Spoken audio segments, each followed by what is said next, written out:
ప్రదానం చేయబడడం అనే శ్రేష్టమైన విషయాన్ని, శ్రేష్టమైనటువంటి కార్యక్రమాన్ని, శ్రేష్టమైనటువంటి నాయన అక్షయమైన నాయన పాప సహితమైనటువంటి భయంకరమైన జీవితం నుండి విడుదల కలుగజేసి నాయన పాపాత్ములకు నాయన దూరముగా ప్రత్యేకించుకొని పవిత్రపరుచుకొని యోగ్యురాలుగా ధన్యురాలుగా ప్రశస్తమైనటువంటి కన్యకగా ప్రభువా ప్రదానము చేయబడుటలో ప్రభువా గుణాలతో అలంకరణతో నాయన నీవిచ్చేటువంటి నాయన మహిమ సంబంధమైనటువంటి కార్యాలతో ప్రభువా ప్రధాన కార్యక్రమం అనేటువంటిది నీవు ఏర్పాటు చేసావు.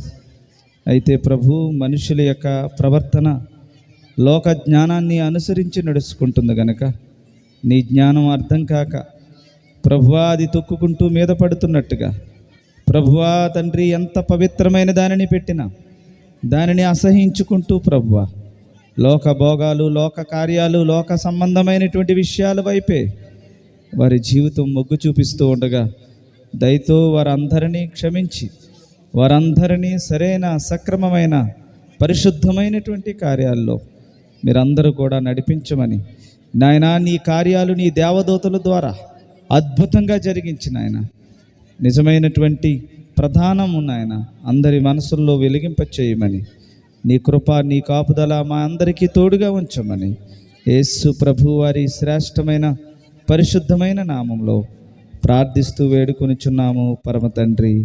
ఆమేన్, ఆమేన్. దేవుని యొక్క గ్రంథము, దేవుని యొక్క వాక్యము ఈరోజు చూసారా, మనందరము కూడా ఏది ప్రధానమనబడుతుందో, ఏది గొప్ప కార్యమో ఆ ప్రధానానికి పిలువబడిన వారందరూ కూడా ప్రధానంలో లేక మిగతా విషయాలన్నీ చక్కగా చక్కబెట్టుకుంటూ ఉన్నారు. ప్రార్థన చేస్తూ ఉన్నాను, ప్రార్థనలో ఎంతమంది మాటలు వినిపిస్తున్నాయో, ఏం మాట్లాడుతున్నారో ఏంటో అర్థం కాలేనటువంటి స్థితిలో ఉండడం దేవుడు ఎంత ఘోషిస్తాడో, ఎంత బాధపడతాడో అర్థమవుతుందన్నమాట. కాబట్టి ఎందుకు పిలుచుకున్నామో అది మరిచారు, ఏం చేయాలో అది మరిచారు, ఏ జ్ఞానమో అది మరిచారు. ఎవడకు తోచినట్టుగా వాడు ప్రవర్తిస్తూ ఉన్నారు. ఇదంతా దేవునికి ఏమాత్రము కూడా ఇష్టమైనది కాదు.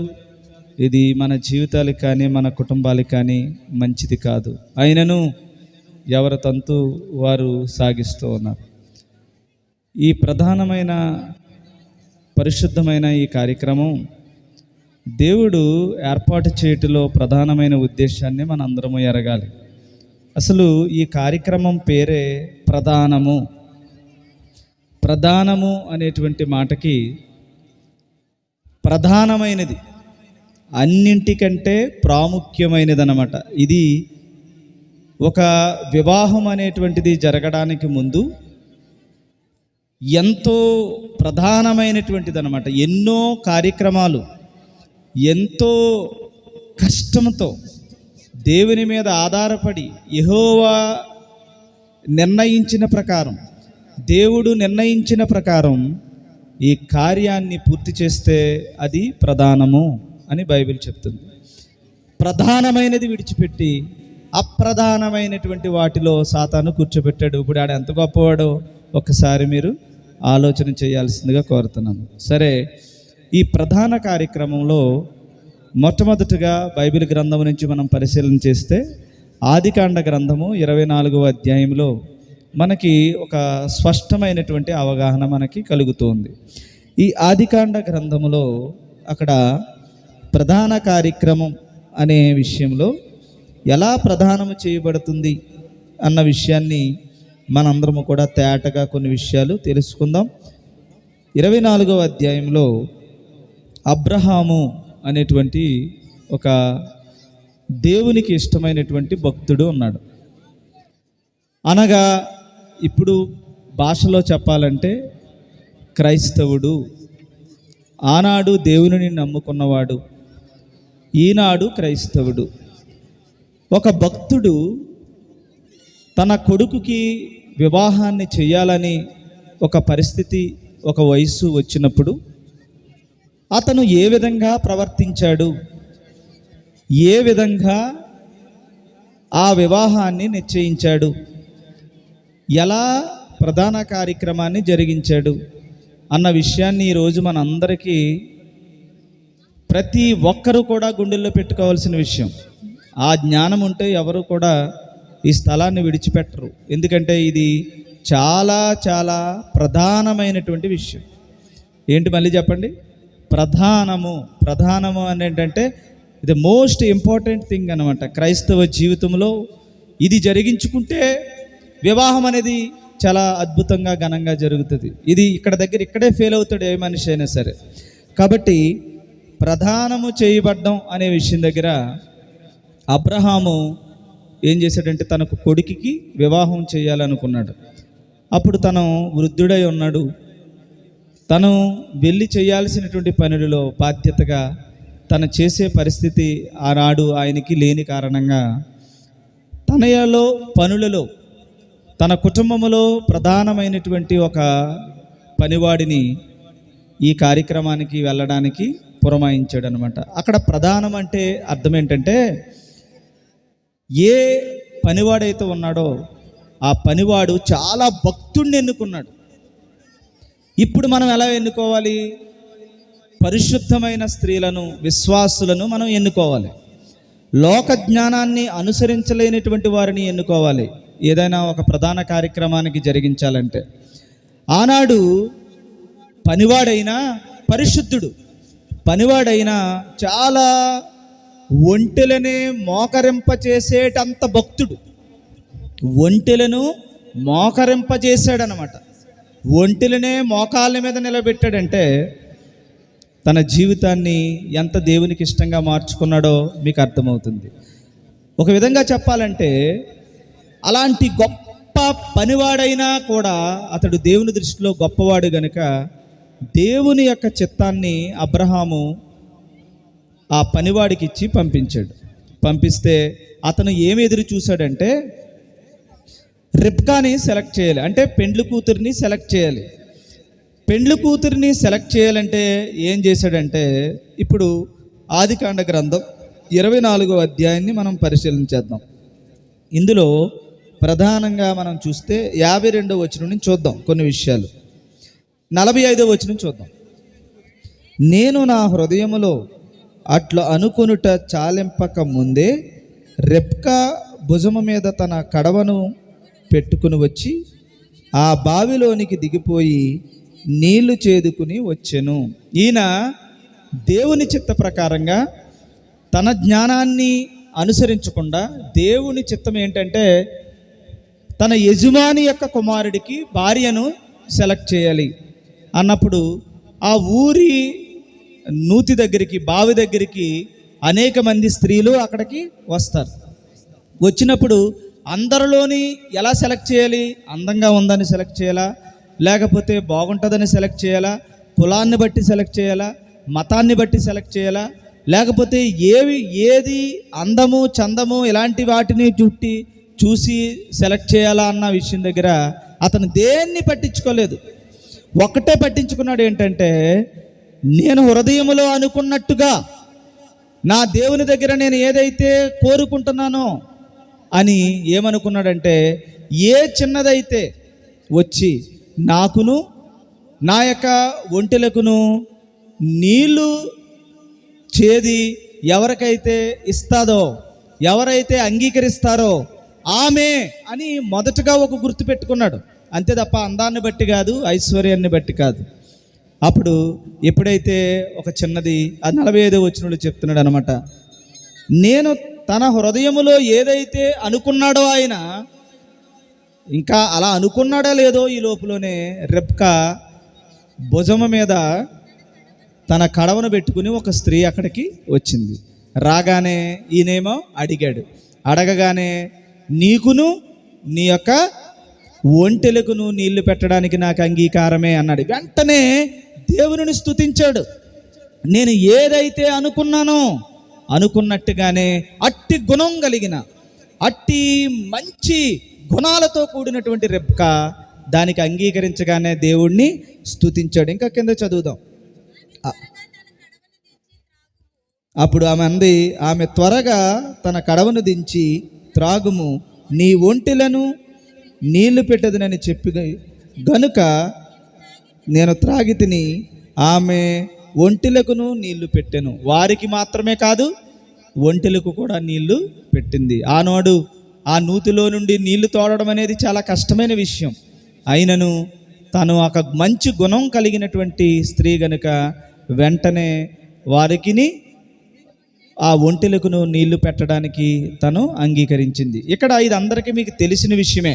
కానీ అక్కడ మనం చూడాల్సిన భాగం ఏంటంటే, ఏ స్త్రీనైనా ఏ పెళ్లి కూతురునైనా నిర్ణయించాలంటే గుణాన్ని బట్టి, దేవుని దగ్గర మనం నేర్చుకున్న జ్ఞానాన్ని బట్టి సెలెక్ట్ చేయాలి తప్ప సొంత జ్ఞానంతో ఏ పెండ్లి కూతురిని కానీ ఏ పెండ్లి కొడుకుని కానీ మనం సెలెక్ట్ చేయకూడదని వాక్యమును బట్టి మనకు తెలుస్తుంది. అప్పుడు ఎప్పుడైతే అలా చేసిందో రెండవ స్టెప్కి వెళ్ళాడు. రెండవ స్టెప్ ఏం చేశాడంటే, మీ ఇంటి దగ్గర మేమందరము ఉండడానికి స్థలం ఉందా అని అడిగాడు. అప్పుడు ఆమె ఏమందంటే, స్థలము ఉన్నది అని చెప్పింది. ఉన్నది అని చెప్పగానే తన యొక్క హృదయములో నిర్ణయించుకున్న ప్రకారం తను ఎప్పుడైతే అంగీకరించిందో వారింటికి వెళ్ళారు. వెళ్ళిన తర్వాత ఇది యెహోవా వలన జరుగుతున్న కార్యమని, సమస్తము దేవుడి ఏర్పాటులో జరుగుతున్నది గనుక ఎంతో సంతోషిస్తూ వారింటికి వెళ్ళినప్పుడు వాళ్ళ తల్లిదండ్రులు ఏమన్నారంటే, ఇది యెహోవా వలన జరుగుతున్న కార్యము కాబట్టి అవునని కానీ కాదని కానీ నేను చెప్పజాలను అన్నాడు. చూసారండి, ఆ తల్లిదండ్రులు దేవుని మీద ఆధారపడుతున్నారు. ఇక్కడున్నటువంటి సెలెక్ట్ చేయడానికి వచ్చినటువంటి అబ్రహాము తరపున వచ్చినటువంటి పనివాడు కూడా దేవుని యొక్క వాక్యమును బట్టే ఆధారపడుతున్నాడు తప్ప సొంత ఇష్టాలు ఏమీ జరగట్లేదు. ఇవన్నీ ప్రధానమైనవి, గుర్తుపెట్టుకోండి. ఇంతకీ ప్రధానమైనవి ఏవి? వాక్య ప్రకారంగా, వాక్యానుసారంగా పెండ్లి కూతురిని కానీ పెండ్లి కొడుకుని కానీ సెలెక్ట్ చేయడం అన్నదే ప్రధానం. ఇక్కడ గుర్తుపెట్టుకోండి. ఇప్పుడు మరి అలాగ ప్రధానము చేయబడిందా లేదా అన్నది మనం జాగ్రత్తగా చూసుకోవాలి. లోక జ్ఞానం వచ్చేస్తుంది, లోక సంబంధమైన జ్ఞానం వచ్చేస్తుంది కనుక దేవుని యొక్క చిత్తానికి ఇక్కడ జరగడానికి అవకాశం లేకుండా పోతుంది. కాబట్టి ఇప్పుడు ప్రధానమని అందామా? ప్రధానం అనడానికి మనకి ధైర్యం సరిపోదు. దేవుని చిత్త ప్రకారంగా దేవుని మీద ఆధారపడి దేవుని మీద ఆనుకుని మాత్రమే వివాహాలు నిర్ణయించుకోవాలి. దాని సొంత జ్ఞానముతో లోక జ్ఞానముతో పెండ్లి కుమార్తెను నిర్ణయించడానికి వీలు పడదు. ఇక రెండవ మాటలోకి చూస్తే, ఇప్పుడు పెండ్లి కొడుకు కట్నం ఇవ్వాలా పెండ్లి కూతురు కట్నం ఇవ్వాలా అన్నది విషయం. అయితే అక్కడికి వెళ్ళినటువంటి అబ్రహాము తరపున తీసుకొచ్చినటువంటి బంగారపు నగలు కానీ, బంగారపు ఆభరణములు కానీ, బంగారపు కడియములు కానీ, వీటన్నింటినీ కూడా అబ్రహాము తీసుకుని వచ్చి ఎవరికి ఇచ్చారు? రెబ్కాకి ఇచ్చారు. రెబ్కాకు మాత్రమే కాదు, రెబ్కా తల్లికి సహోదరునికి కూడా ఇచ్చినట్లుగా బైబిల్ మనకి తెలియజేస్తూ ఉంది. కాబట్టి అక్కడ పెట్టండి అమ్మా. కాబట్టి ప్రతి ఒక్కరు కూడా గమనించాల్సిన విషయం ఏంటంటే, పెండ్లి కూతురికి ఏం తీసుకురావాలి? కట్నాన్ని కానీ, వారికి ఉన్నటువంటి బంగారపు ఆభరణాలను కానీ పెండ్లి కూతురికి అంటే రెబ్కాకు అబ్రహాము తరపున తీసుకుని వచ్చారు. అప్పుడు ఈరోజు కూడా ఇదిగో ప్రధానము తీసుకుని వచ్చారు, ప్రధానమైనవి తీసుకొచ్చారు. అందులో ప్రధానమైనదంటే ఆడపిల్లవారు ఇచ్చినటువంటి కట్న కానుకలలో నుంచి తీసుకుని వచ్చారు. కానీ అబ్రహాము యొక్క సంపాదనలో నుంచి పెండ్లి కూతురికి బంగారపు ప్రధానాన్ని తీసుకొచ్చారు తప్ప పెండ్లి కూతురు తరపు నుంచి వచ్చినటువంటి వాటిని కొంత ఉంచుకుని కొంత అందులో నుంచి తీసుకురాలేదు. అది కూడా మనకి వాక్యానుసారం కాదు. కాబట్టి గుర్తుపెట్టుకోండి, పెండ్లి కుమారుడు ఎందుకు అలా తీసుకురావాలి అంటే, పెండ్లి కుమారుడు పెండ్లి కుమార్తెని పోషించటానికి అర్హుడు. తను బలవంతుడు, శక్తివంతుడు, పోషించటానికి సమర్థుడు. ఆయన తన యొక్క భార్యను పోషించుటలో తన ఉన్నతమైనటువంటి వాడు, తనకు కలిగి ఉన్నవాడు అని భార్యకు అనగా పెండ్లి కూతురుకు పెండ్లి కొడుకు తరపునున్నటువంటి వారి యొక్క సామర్థ్యాన్ని తెలియజేయడానికి తీసుకొచ్చినటువంటి ప్రధానమైనటువంటిది. కాబట్టి సరే, ఇలాంటి పరిస్థితుల మధ్యన వాక్యం చెప్పడం కష్టమే, కానీ ఒకటి మాట గుర్తుపెట్టుకోండి. ప్రధానము చేయబడ్డం అంటే ఇవన్నీ చేయాలి. ఆడపిల్లవారి దగ్గర కట్నం తీసుకోకూడదు. సింపుల్గా చెప్పాలంటే మగపిల్లవాళ్ళే ఆడపిల్లకి కట్నం ఇవ్వాలి వాక్య ప్రకారం. రెండవది, అక్కడ ఇంకొక విషయం ఏంటంటే, ఎప్పుడైతే దేవుని చిత్త ప్రకారంగా రెబ్కాను సెలెక్ట్ చేశారో, ఇప్పుడు రెబ్కా మరి పెళ్లి కొడుకును చూసుకోవాలా వద్దా, ఇస్సాకును చూడాలా వద్దా? చూడకుండా వాళ్ళు అన్నారు, అమ్మా నీవు వీళ్ళతో పాటు మరి ఈ పెళ్లి చేసుకోవడానికి నువ్వు అక్కడికి వెళ్ళడానికి నీకు ఇష్టమేనా అని అడిగారు. ఇష్టమే అంటే ఏ పెళ్లి కూతురైనా ఏ స్త్రీ అయినా భర్తను చూడకుండా వెళ్తానంటదా? అయ్యబాబాడు ఎలా ఉంటాడో చూడాలి, వాడు ఎలా అందగాడో, 6 అడుగుల అజానుభావుడో లేకపోతే ఏంటో దాని సంగతి ఏంటో అంతా చూస్తే కానీ ఈనాటి స్త్రీ భర్తను అంగీకరించట్లేదు కదా. మరి రిబ్కా తన భర్తను చూడకుండానే, ఇస్సాకును చూడకుండానే నువ్వు వెళ్తావమ్మా అంటే ఏమంటదా అని ఎదురు చూశారు. నేను వెళ్ళను, ఆ అబ్బాయిని చూడకుండా నేను ఎలాగెళ్తాను అని ఉంటే ఈ రోజున రిబ్కాకి ఇస్సాకుకి వివాహం జరిగేది కాదు. కానీ అలాగ అనలేదండి. ఏమనందంటే వెళ్తాను అంది. ఏంటి పెళ్లి కొడుకుని చూడకుండా వెళ్తావా? ఎస్ వెళ్తాను, ఎందుకంటే ఇది యెహోవా వలన జరుగుతున్న కార్యము, నా దేవుని చిత్త ప్రకారం జరుగుతున్న కార్యము. నా ఇష్టం ఏమాత్రం లేదు ఇందులో అంది పెళ్లి కూతురు. నా ఇష్టం ఏమీ లేదంది. కానీ ఈనాడు పెళ్లి కూతురులు అందరూ ముందు భర్తను చూడాలి, ఏమ్మా తనకు అందంగా నచ్చాలి, నచ్చిన తర్వాత నచ్చాడమ్మా అని అడగాలి. నచ్చాడని ముసుముసు నవ్వులు నవ్వుతూ, చెప్పకపోయినా ముసుముసు నవ్వులు నవ్విందనుకో నచ్చింది అని అంటారు. ఇవన్నీ వాక్యానుసారం కాదు. పెండ్లి కొడుకుని చూడకూడదు, పెండ్లి కొడుకు పెళ్లి కూతురిని చూడకుండా నిర్ణయించబడిన దానినే ప్రధానం అంటారు. గుర్తుపెట్టుకోండి, ఇది ప్రధానమైనది. మొదటిది ఏది? ప్రధానంలో మొట్టమొదటి పాయింట్ ఏది? ప్రధానము చేయబడడంలో మొట్టమొదటి పాయింట్ ఏదంటే, భక్తి కలిగిన వాళ్ళు మాత్రమే నిర్ణయించడానికి వెళ్ళాలి. 2, అక్కడ నుండి ఈ కుటుంబము నుంచి వారికి ఏదైనా మనమే తీసుకెళ్ళాలి తప్ప పెండ్లి కుమారుడిని దరిపోలు పెళ్లి కూతురు దరిపోలు ఏమీ మనకి ఇవ్వడానికి ఏమీ అక్కడ వీలు పడదు. ఏమా అది కూడా అందాన్ని బట్టో, ఐశ్వర్యాన్ని బట్టో, కులాన్ని బట్టో, మతాన్ని బట్టో ఎన్నక చేసుకోకూడదు. దేనిని బట్టి ఎన్నిక చేసుకోవాలి? బైబిల్లో దేవుడు చెప్పిన గుణాలు ఆమెలో ఉన్నాయో లేదో అని పరిశీలన చేసి ఈమె తగును అన్న తర్వాతే నిర్ణయించుకోవాలి. అది కూడా పెళ్లి కూతురికి చెప్పి చేయాలా, చెప్పకుండా చేయాలి? ఇవన్నీ చెప్పకుండా, ఫర్ ఎగ్జాంపుల్ ఏదన్నా ఒక చర్చి దగ్గర, లేకపోతే ఊరి దగ్గర, లేకపోతే వాళ్ళ ఇంటి దగ్గర ముందు ఆ అమ్మాయిని చేసుకోవాలనుకుంటే ఆ అమ్మాయి గుణగణాలన్నింటినీ కూడా వాక్య ప్రకారంగా ఉన్నాయో లేదో అని చెక్ చేసుకున్న తర్వాత సెలెక్ట్ చేసుకోవడం అనేది ప్రధానమైనది. ఏంటి ప్రధానం? ఇప్పుడు సెలెక్ట్ చేయడం అంటే వాక్య ప్రకారంగా గుణాలతో సెలెక్ట్ చేయడం. అలాగే భర్త నిన్ను పోషించడానికి సమర్థుడని అక్కడ నుండి బంగారపు ఆభరణాలు తీసుకొచ్చేవడం. 3వదిగా ఏంటంటే, దేవుని చిత్త ప్రకారం మీకు ఇది ఇష్టమేనా అని తల్లిదండ్రులను అడగాలి. ఎవరి తల్లిదండ్రుల్ని? పెండ్లి కుమార్తె యొక్క తల్లిదండ్రులను అడగాలి. అప్పుడు వాళ్ళు ఏమని చెప్పాలంటే, వాక్య ప్రకారం ఉన్న వాళ్ళైతే అవునని చెప్పలేం, కాదని చెప్పలేం. ఎందుకంటే ఇది దేవుని వలన జరుగుతున్న కార్యము కనుక నా ఇష్టాలు ఎన్నో ఉంటాయి, ఉన్నా కూడా నాకు అనవసరం. కానీ ఇది దేవుని నిర్ణయము గనుక, దేవుని చిత్త ప్రకారం జరుగుతుంది గనుక ఇది అవునని చెప్పలేను, కాదని చెప్పలేను. ఇంకా అమ్మాయి ఇష్టం. అమ్మాయి దగ్గరకు వచ్చింది, అమ్మా అబ్బాయిని చూడకుండా ఇదిగో వీళ్ళు వచ్చారు, ఈ విధంగానే నిన్ను నిర్ణయించారట, వాక్య ప్రకారంగా నిర్ణయించారట, దేవుడు చెప్పినట్టే నిర్ణయించారట, ఇక నువ్వు వెళ్తావా తల్లి అని అడగాలి. అడిగితే ఆ తల్లి ఏం చెప్పాలి? భర్తను చూడకుండా, నేను అసలు ఎలా ఉంటాడో చూడకుండా, వాళ్ళ ఇల్లు ఎలా ఉంటుందో చూడకుండా, ఇది దేవుడి నిర్ణయము గనుక నాకు ఇష్టమే అనాలట. దేనిని బట్టి ఇష్టం అనాలి? అందాన్ని బట్టి కాదు, డబ్బును బట్టి కాదు, ఉద్యోగాలను బట్టి కాదు, తనకున్నటువంటి సమస్తాన్ని బట్టి కాదట. దేనిని బట్టి? దేవుడు నిర్ణయించాడు గనుక ఇది నాకు ఇష్టం, నేను వెళ్తాను అనాలట. అప్పుడు ఆమెను తీసుకుని ఎక్కడి దగ్గర తీసుకొచ్చారు? పెండ్లి కుమారుడి దగ్గరికి తీసుకొచ్చారు. తీసుకొచ్చిన తర్వాత అప్పుడు పెళ్లి కొడుకైనా చూసాడా, ఎవరండి ఆయన అని అడిగితే ఆయనే మీ ఆయన అని చెప్పగానే అప్పుడు ముసుగు వేసిందట.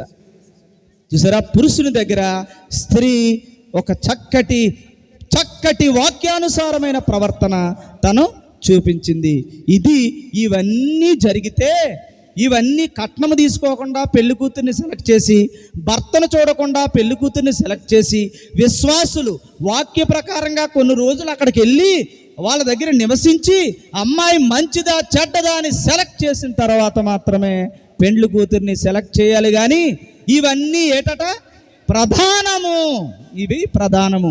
ఈ ప్రధానమైనది వాక్యానుసారంగా నిర్ణయించబడిన తర్వాత అప్పుడట ఈమె ఫలానా అబ్బాయికి నిర్ణయించబడిన ప్రధానము చేయబడినటువంటి స్త్రీ, ఇక నుంచి వారు కలిసి బ్రతుకుతారని అప్పుడు నిర్ణయం తీసుకోవాలి. ఇది ప్రధానం. అంటే ఇందులో ఏదైనా ఒకటి జరిగితేనే తప్ప, ఇందులో అన్నీ జరిగితేనే తప్ప ఏది ప్రధానం అనేది కాదు. లోకపు తంతు, లోకపు అలవాట్లతో జరిగేదే. ఇంకొక మాట చెప్పి నేను ముగిస్తాను. 2 కొరింథీ 11 అధ్యాయంలో చదివితే ఇక్కడ నుంచి ఎలా బ్రతకాలి, ప్రధానము చేయబడినటువంటి కన్యక, ప్రధానము చేయబడినటువంటి స్త్రీ ఎలా ఉండాలన్నది అక్కడ అపోస్తలుడైన పౌలు మనకి తెలియజేస్తూ ఉన్నాడు. మొదటి నుంచి చదవమ్మా. నేను మాట్లాడిన మాట ఇప్పుడు మీకు కూడా కొంతమందికి అవివేకంగా ఉండొచ్చు. ఎందుకంటే ఇందులో మీరు చాలా పెద్దవాళ్ళు ఉన్నారు, చాలా గొప్పవాళ్ళు ఉన్నారు, లోకములో 4 జ్ఞానం తెలిసినటువంటి వాళ్ళు ఉన్నారు. మీ ముందు నేను పనికి చేయవచ్చు. నా మాటలన్నీ కూడా మీకు కూడా ఆనాడు పౌలు గారి మాటలు ఆనాడు ప్రజలకు అవివేకంగా ఉండొచ్చు. ఈనాటి నేను మాట్లాడే మాటలు కూడా మీకు అవివేకంగా, జ్ఞానం లేని మాటలు అనిపించవచ్చు. కానీ అదే చెప్తున్నాడు పౌలు గారు, అవివేకంగా ఉండొచ్చు. ఏంటట? చదవమ్మా. మీరందరూ ఇప్పుడు కూడా సహించాలని నేను కూడా కోరుతున్నాను. చదవమ్మా. నన్ను గూర్చి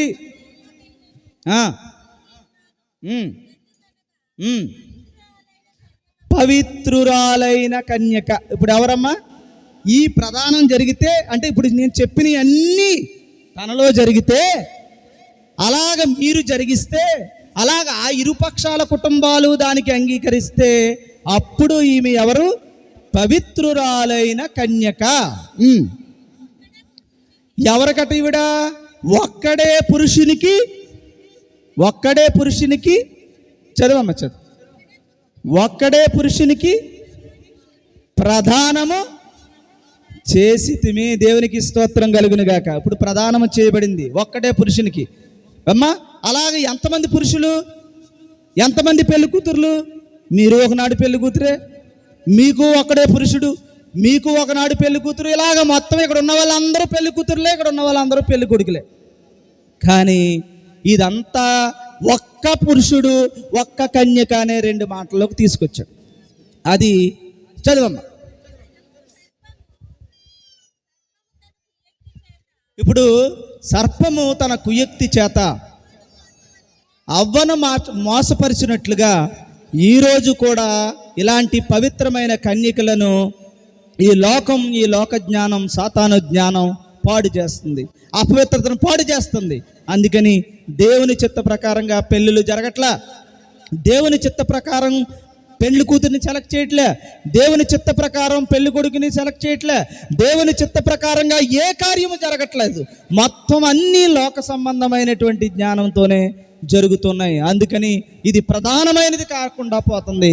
దేవుని దృష్టిలో అపవిత్రత అయిపోతున్నాం, దేవునికి అవిధేయులమైపోతున్నాం, దేవుని చేత దూరపరచబడుతున్నాం, దేవునికి విరోధులమైపోతున్నాం. కాబట్టి పవిత్రమైన కన్యక అంటే ఈమె ఇప్పుడు ఎవరి పోలికట? సంఘము యొక్క పోలిక. అందరూ స్త్రీలు అలాగే సెలెక్ట్ అయ్యి, అలాగే నిర్ణయించబడి, అలాగే ప్రదానము చేయబడినటువంటి స్త్రీలందరూ కూడా ఎవరట? ఒక్కటైన స్త్రీ ఆమె సంఘం, ఒక్కడైన పురుషుడు ఆయనే యేసు ప్రభు. కాబట్టి యేసు ప్రభు రేపు ఎదురు చూస్తూ ఉన్నాడు. ఆయన మధ్యాకాశంలో ఉన్నాడు. ఈవిడేమో ఇప్పుడు విడిది గదిలో ఉంది, నిరీక్షిస్తూ ఉంది. రేపు వివాహమునకు ఈమెను ఇక్కడి నుంచి తీసుకుని అక్కడికి వెళ్తారు. అంటే సంఘము ఎత్తబడి మధ్యాకాశమునకు వెళ్తుంది. అక్కడికి యేసు ప్రభు వస్తాడు. అక్కడ గొర్రె పిల్ల వివాహ మహోత్సవము రేపు మీకు అక్కడ జరుగుతుంది. ఇదంతా ఛాయే గాని యథార్థత సంఘము, యథార్థత యేసు ప్రభు. నిజమైన పెండ్లి కొడుకు యేసు ప్రభు, నిజమైన పెళ్లి కూతురు సంఘం. కాబట్టి సంఘం పవిత్రమైనటువంటి కన్యకను పోలి దేవుని చిత్త ప్రకారం నిర్ణయించబడిన ఈ ప్రధానమైతే, అందరు స్త్రీలు అదే అయితే, ఒక్కడైన పురుషుడైన యేసు ప్రభు అప్పుడు తండ్రి అయినటువంటి దేవుడుగా సమస్తము దేవుని చిత్త ప్రకారంగా జరిగే ఆ గొర్రె పిల్ల వివాహ మహోత్సవం. కాబట్టి ఈనాడు ఇక్కడ చూస్తున్నది ఒక్కరే, కానీ ఇది ఎవరి పోలిక? సంఘము యొక్క పోలిక. కాబట్టి ఈ సంఘ పోలికను, పవిత్రమైన కన్యకను పాడు చేయాలని ఈ లోక జ్ఞానము తన దగ్గరికి వస్తూ ఉంటుంది, దేవునికి విరుద్ధంగా నడిపిస్తూ ఉంటుంది. కాబట్టి చెల్లి, జాగ్రత్తగా నీ ప్రవర్తన, సత్ప్రవర్తన దేవునికి ఇష్టమైనట్టుగా నువ్వు ఉంటే, ప్రదానము చేయబడిన స్త్రీ ఎంత పవిత్రతతో తన భర్త కొరకు ఎదురు చూడాలో అలాంటి లక్షణాలన్నీ కలిగి నువ్వు ఎదురు చూడాలి. ఏది చేసినా అది వాక్యానుసారమే అవ్వాలి, కానీ వాక్యానికి విరుద్ధంగా అవ్వకూడదు. కాబట్టి ప్రధానమనే మాటకి ఏంటంటే, ఇన్ని విషయాలు పూర్తి చేస్తే, ప్రధానమైనవి చేస్తే తప్ప ఘనమైన వివాహంలోనికి మనం అడుగు పెట్టం. కాబట్టి పవిత్రమైన కన్యకను మాత్రమే, పవిత్రమైన అంటే ఈ లక్షణాలు కలిగినటువంటి స్త్రీని మాత్రమే దేవుడు ప్రదానం చేసుకుంటాడన్న విషయాన్ని బాగా గుర్తుపెట్టుకుని, లోక జ్ఞానము బుర్రల్లోనికి రానివ్వకుండా, లోక జ్ఞానము ద్వారా మనం ప్రవర్తించకుండా దేవునికి ఇష్టంగా బ్రతికితే అప్పుడు పవిత్రమైనటువంటి కన్యకగా, పవిత్రమైన పరిశుద్ధుడైన ఒక్కడే పురుషుడైన యేసు ప్రభువుతో వివాహము జరుగుతుంది. ఆ వివాహము ఘనమైనది. ఆ వివాహము ఎప్పటికీ కూడా నాశనము లేని, మరణము లేని స్థితి. కాబట్టి మనందరము సంఘంగా సిద్ధపడాలి. దీంట్లో పురుషుడు స్త్రీ అని లేదు, పురుషుడైనా స్త్రీ అయినా స్త్రీనే పోలి ఉన్నాడు కనుక మన అందరము కూడా పవిత్రమైన కన్యకలుగా వాక్య ప్రకారంగా సిద్ధపడి ఉంటే, రేపొద్దుట దేవుడు అగ్నితో దిగి వస్తున్నాడు కనుక ఆ రోజుకి మన అందరము పవిత్రమైనటువంటి దేవుని కార్యాలు పూర్తి చేసిన వారమైతే, మనలను దేవుడు ప్రదానము చేసుకుని ఉన్నాడు కనుక రేపొద్దుట మన అందరినీ కూడా ఆ పరలోక రాజ్యానికి దేవుడు తీసుకువెళ్తాడు. ఇవన్నీ అలంకారంగా రాయబడ్డాయి. యథార్థత మాత్రం భక్తులైనటువంటి దేవుని ప్రజలు, అలాంటి భక్తులతో ప్రదానము చేయబడినటువంటి బిడ్డలుగా మీరు అందరూ ఎదగాలని, ఒక్కటంటే ఒక్కటి దేవుని జ్ఞానం ఏది రాకుండా జాగ్రత్త పడాలని, దేవుని యొక్క జ్ఞానము తప్ప లోక జ్ఞానము ఏది రాకుండా జాగ్రత్త పడాలని, దేవునికి ఇష్టంగా బ్రతకాలని, దేవుని నీతిని మాత్రమే అనుసరించాలని, అలా అనుసరించి దేవునికి ఇష్టులై ఈ యొక్క మరణమును జయించాలని, పరలోక రాజ్యంలోనికి ప్రవేశించాలని, అట్టి ప్రధానమైనవి పూర్తి చేయాలని మిమ్మల్ని అందరినీ కోరుతూ ఈ నా మాటలు ముగిస్తూ ఉన్నాను. దేవుడి ఈ మాటలను మీలో ఫలింపచేయునుగాక. ఆమేన్. పరిశుద్ధుడి స్తోత్రాలు ప్రభువా. ఇదిగో ప్రభువా, ఇంతటి అల్లరి మధ్యన నీ మాటలు చెప్పించావు ప్రభువా. ప్రధానమైన విషయాలు ప్రభు బిడ్డలతో మాట్లాడావు. ఇట్టి విధంగా నాయన పెండ్లి కూతుర్ని సిద్ధపరిచి, ఇట్టి విధంగా ప్రభువా ప్రదానము చేయబడ్డానికి కృప చూపించమని, ప్రతి ఒక్కరిని ఇట్టి వాక్య ప్రకారంగా నడిపించమని యేసు ప్రభు వారి శ్రేష్టమైన పరిశుద్ధమైన నామములో ప్రార్థిస్తూ వేడుకొనుచున్నాము పరమ తండ్రి. Amen, amen, amen.